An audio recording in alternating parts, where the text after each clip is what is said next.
Dear DJ Cory, sang gingabot niya, may nanimaho. Hello DJ Cory, isa ako ka follower mo sa iyong mga page. Isa ako ka nurse dari sa Australia.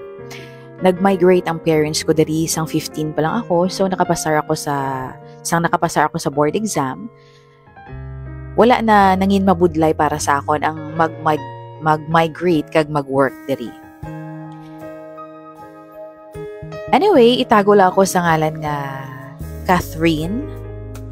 I chose this name kay may mga naghambal nga ang gid ko nung itsura ko kay Catherine Bernardo. May edad nga version lang. Medyo chubby lang ako pero beautiful sa gihapon. Tani, mabasa mo nga ako na sulat. I was 19 when this story happened. 7 years na ang nagligad. I was a nursing student sa Iloilo and I had a boyfriend that time nga itago ta sa ngalan ni Roger. Ilonggo siya and same school kami. Naglabuay kami kaya nadakpan ko siya nga nag-cheat sa akon and it wasn't the first time. Roger was my first boyfriend. Siya man ang unang lalaki nga nakakuha sang pagkababayi ko. So grabing impact sa akon sang nag-break kami. I was so depressed. Hindi ako makakonsentrate sa studies ko. Amog na siguro, no? Marupo ka sa lalaki nga nakakuha sang pagkababayi mo. Ganigin balikan ko siya when he asked for a second chance. Pero may nagbago kay Roger. Nangin possessive siya. Like, hindi siya gusto nga magwa ako. Hindi siya gusto nga may makilala ako nga iban aside sa mga set of friends ko. Amo ginaguro kung may ginhimo ka nga malain, no? Takot ka sa sariling multo. Thinkers are doers, kumbaga. My 19th birthday was coming. Plano ko mapad-dinner sa balay. Kag maklabing upod ang college friends ko. Hindi pa tani magsugot si Roger pero nagpamilit ko ya. It's my birthday. No. Hindi mo kaya mapunggan. So, ang ending, nag-LQ kami on my birthday mismo. And nag-walk out ang lolo niyo. Then, I went clubbing with my friends. Actually, first time ko magsulod sa club. So, wala ko idea what to expect. Kasadya gali, no? So, nag-decide kami nga magstay kag magsaot bilog nga gabi. Medyo tipsy na ako sa margarita. Gani, confident na ako nga magpatunga sa dance floor. Nag-form kami isang small circle sa mga friends ko. Samtang nagasaot kami, I accidentally bumped into this guy. Gintulok niya ko. So, gintulok ko man siya.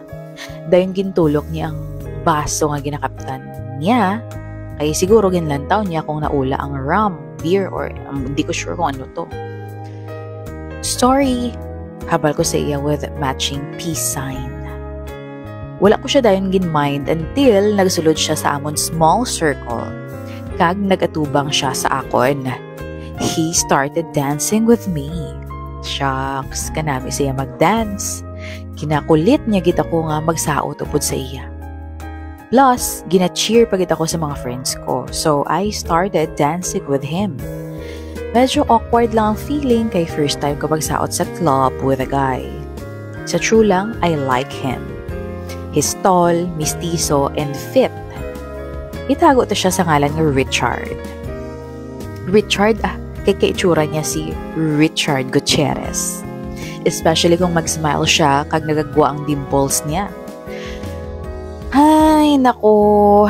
And guess what? Half Filipino and half Australian siya. Yummers!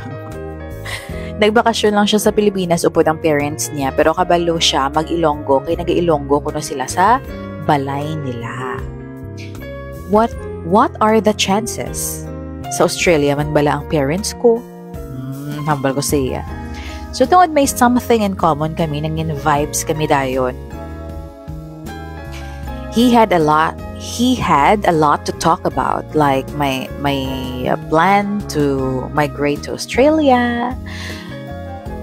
Or we had a lot to talk about, like my plan to migrate sa Australia. Daw may kalibutan kami nga amon sa gabi nga to. Okay lang sa friends ko, kay bet nila si half Aussie, si half Aussie guy para sa akon.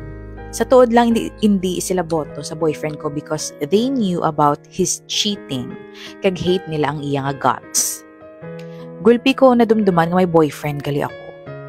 Sa pinsar ko, amo maniayhan ang feelings ng boyfriend ko sang nag-cheat siya sa akon. Ang feelings ng excitement kag kilig. Then again, nadumduman ko ang tanan nga ginpanghimo niya sa akon. So, what the hell? Dead man na. I know nga sala. Pero young pa ako that time eh. And Richard made me feel special. Gindula niyang stress ko sa toxic boyfriend ko. Pero in fairness, wala sa may natabo sa amon sang gabi nga to. He just kissed me on my cheeks sang gindulong niya ako. Then he asked for my number. And after that, permi na kami nag-hang out on weekends. Baong boyfriend ko ya dead ma since nag-walk out sa birthday ko. Di dead ma man ko eh. Siya lang kabalo magtinunto, wow. So, I went out with Richard and to cut the long story short, we started dating. Kagtungod super yummer si Richard. Sa second date pa lang, gin-surrender ko ng akon nga gumapela. Well, nadula ko naman na sa boyfriend ko. Nakuha yan na. So, wala na ko karapatan mag-inarte. Amo nang gin-think ko. Besides, curious ko syempre kung anong sabor sang half Aussie. So, kada weekend, may chok-chakanay portion. Sa place ko, kaysa sa place niya. Kisa agani sa sinihan or sa car. Grabe no. Super wild. Tulukon ko pa lang siya with matching kagatlabi. Butt-chug na siya yan. Pero I have to say, na when it comes to performance, he's not that good. At first. Yummers lang siya and all, pero mas lamang si ex-boy Fee when it comes to performance. Siguro kay chick boy siya mo, given nga damo na siya experience. Feeling ko gani kay Richard, first timer. Hindi siya masyado kabalo. Pero okay lang. Kay very gentleman siya. Kung ginahambalan ko siya nga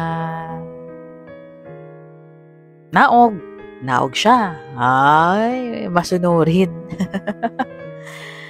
Ay, nakakalurky. Ang dami naming ginawa. As in, daw ako na lang ang mangindi. What he lacks in performance, he makes up for size. Yes, bawing-bawi sa size. Ganon, gifted. O, kung sa mga friends ko pa.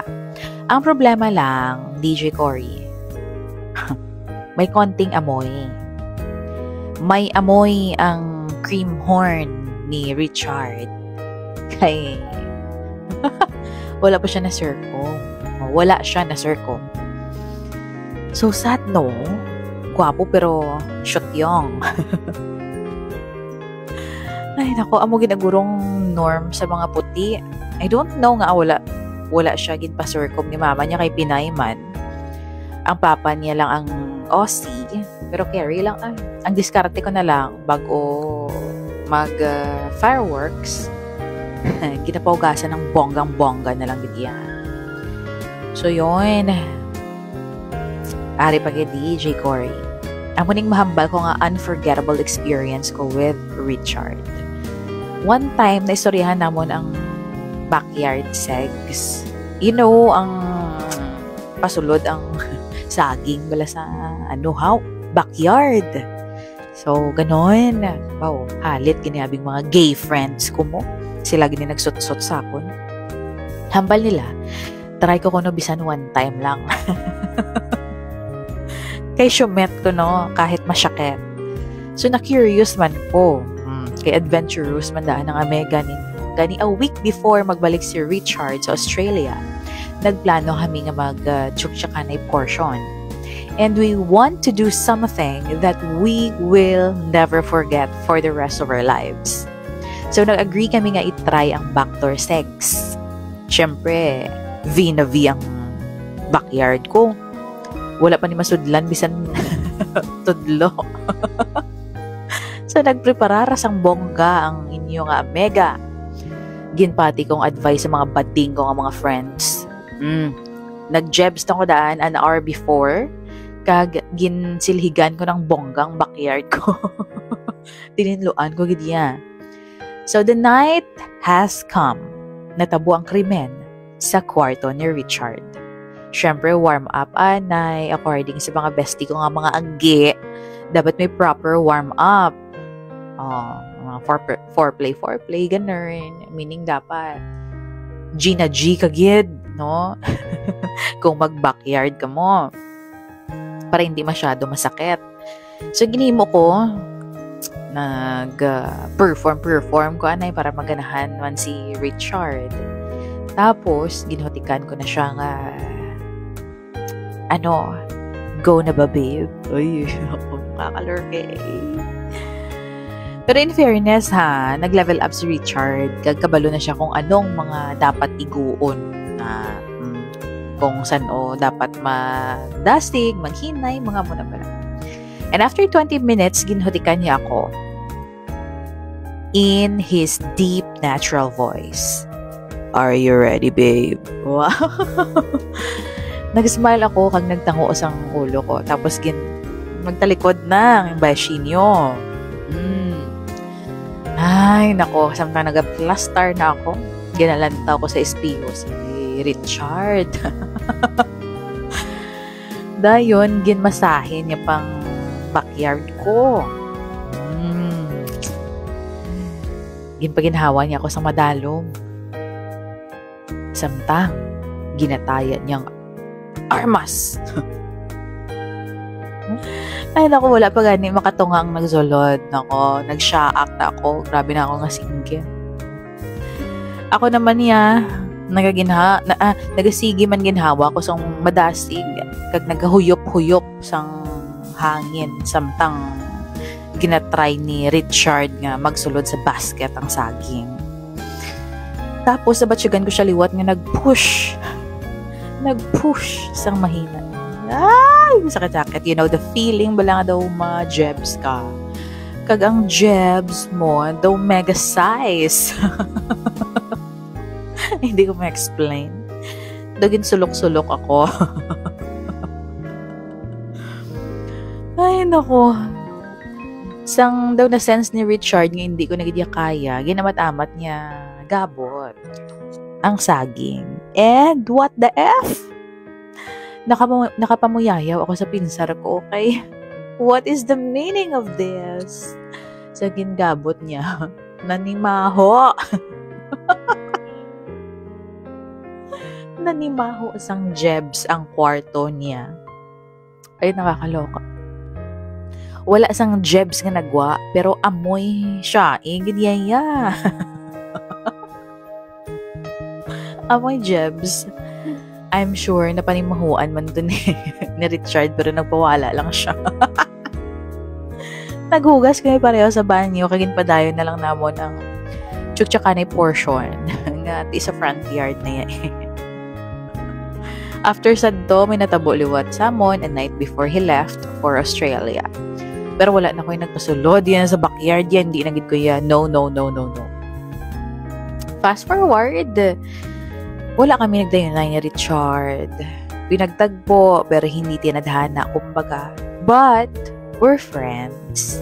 In fact, nagkita ba kami dali sa Australia and he introduced me to his wife. Ako naman, I'm in a relationship with a guy that I met here in the hospital. He is also a Filipino nurse and we are planning to get married next year. Thanks for reading my letter, DJ Cory. Again, my name is Catherine.